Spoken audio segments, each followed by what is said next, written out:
Hello there, beautiful people. Welcome back to the channel. Today we're going to talk about a story that's been brewing within the anime community. Now, I personally don't consider myself to be part of the anime community. I mean, I'm a fan of Dragon Ball Z, and that's about it. There's really no other anime that I've watched religiously or even followed through on multiple seasons. So I'm definitely an outsider looking in. And so if you are within that community, and if I'm making some mistakes with regards to the timeline of the story that I'm trying to establish, feel free to correct me. Chances are I am making a mistake. I just want you to know that if there are mistakes, it's not intentional. Now, if you're outside of the anime community, this is a story that I feel will be picked up by the mainstream media very soon, and they will do a horrible job. They will slander some people, and as I go into the details of this story, you'll get a good idea who they will slander, or the group that they will slander. Anyways, so the story is about Vick Mignogna. This is Vick Mignogna, a very popular actor. I know him from his work at Dragon Ball Super Broly. That's the only anime franchise that I'm a passionate audience of. He has a whole body of work independent of this, fairly popular, has a lot of fans. Now, if you're outside of the anime community and you've only watched one or two episodes here and there of particular animes, you probably might not be as well into the voice acting scene and know who the voice actors behind it. That's expected. So here we go. This is something that happened. There were Twitter allegations about him. We're talking mid-January 2019. So still fairly fresh, the story. The allegations are generally along these lines. I believe this may have been the first person or one of the first people to start the allegation. Kaylin Susido or Mars Girl. Hard to say this, especially on a night that a Dragon Ball Z film dropped, and knowing that I have friends and acquaintances at Funny. But at Funimation, I think it might be time to reconsider hiring Vick Mignogna as an actor in the future due to years and great volumes of sexual misconduct. Does this need like a hashtag or something? Something like, I don't know, kick Vic?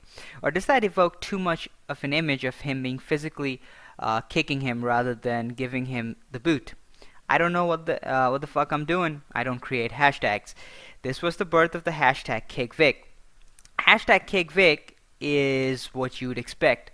People on social media voicing stories that they don't provide credible evidences of, but keeping in tune with the narrative that we believe survivors, and survivors are essentially anyone that claims to be survivors. And from that point onwards, you have social media mobs targeting studios, conferences, getting Vic banned, or going after his livelihood.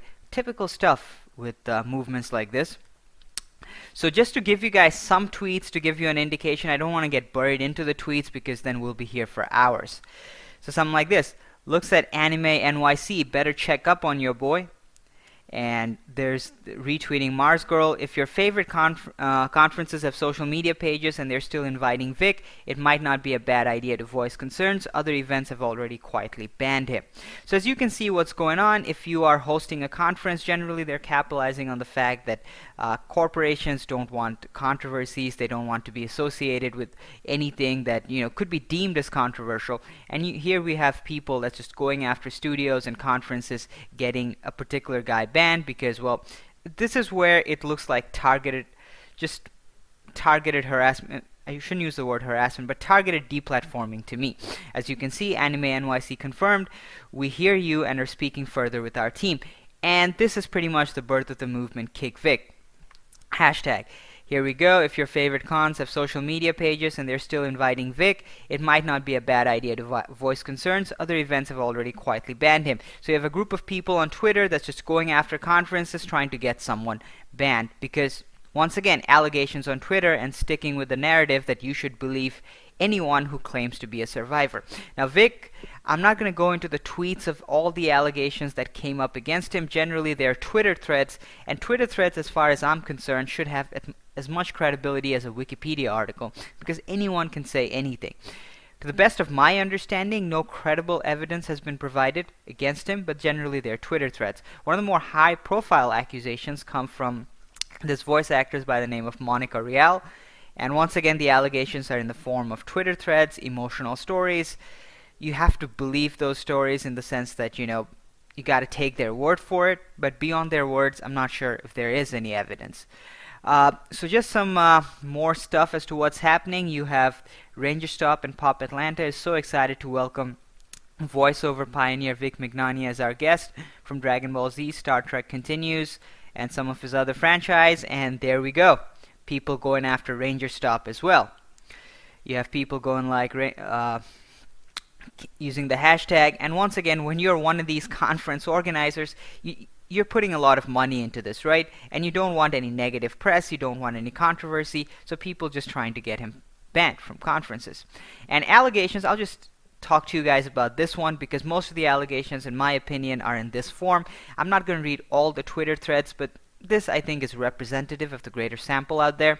Vick Mignonga is a homophobic, rude asshole who has been creepy to underage female fans for over 10 years, and I've been screaming about it since 2010, and every year nothing changes.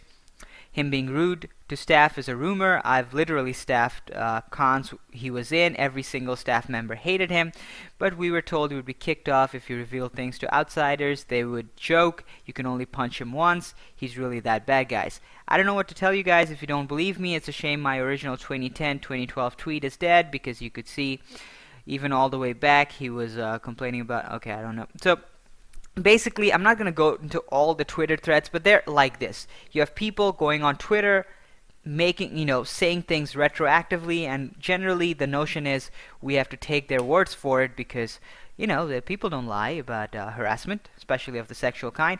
And of course, the other side of this is the minute you come out saying, hey, are you guys sure? What's the evidence? Maybe we shouldn't, label or try to go after his livelihood based on Twitter allegations. If you make those claims, then the people making these sexual harassment claims see that as harassment, get mad. At this point, the whole story seems fairly obvious to you. You guys have seen this time and time again. Now, mainstream media picks up on this, and one of the first articles, I believe this came out on January 25th from Polygon, Dragon Ball Super Broly voice actor response to sexual harassment, homophobia claims. This came out 25th January. I think either these guys were the first to report on it or one of the first. And Polygon, for those of you who don't know, is the gaming equivalent of HuffPost, BuzzFeed type. All the articles will be linked below. Usually they are of the SJW, progressive type, but I feel their first article, they were being somewhat objective. They were not, trying to take sides or push the narrative as it is. But eventually you have other media outlets who picked up on it. Gizmodo, this article, just a terrible job. I'll link all of these below. They've already decided. They've, taken the social media mob at their words. This is from Anime Newsweek. These guys came out with an article, and Polygon also too came out with another article. And generally it is, these guys are taking the sides of the Twitter people because, you don't want to be the progressive outlet that doesn't believe survivors. And so that's where we're at. And of course, if you're someone who's defending him or someone who's saying that, hey, maybe we should wait for more evidence, maybe we shouldn't go after someone's livelihood based on Twitter allegations, well, then these people are classifying you as misogynist, rape apologist, rapist, even things like anti-Semitism was thrown in. Now, Vick Mignogna has came out with a statement saying that these allegations are baseless. Other people also came out with statements saying, no, you did this. So it's a he said, she said thing. And I'm going to have to say at this point, my opinion is that the she said side of the argument is just engaged in targeted deplatforming from what I understand. And what's particularly stupid about this is that there is I'm not sure if he's a lawyer, but he's definitely has legal expertise.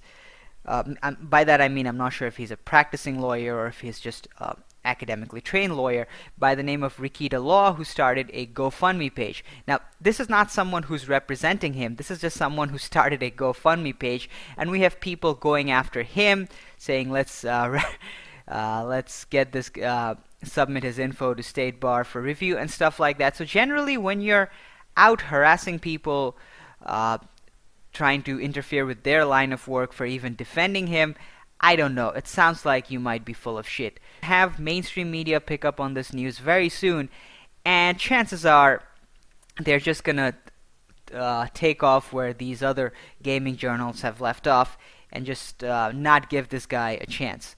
I will leave links to the articles and Rikita Law's channels down below. Let me know what you guys think.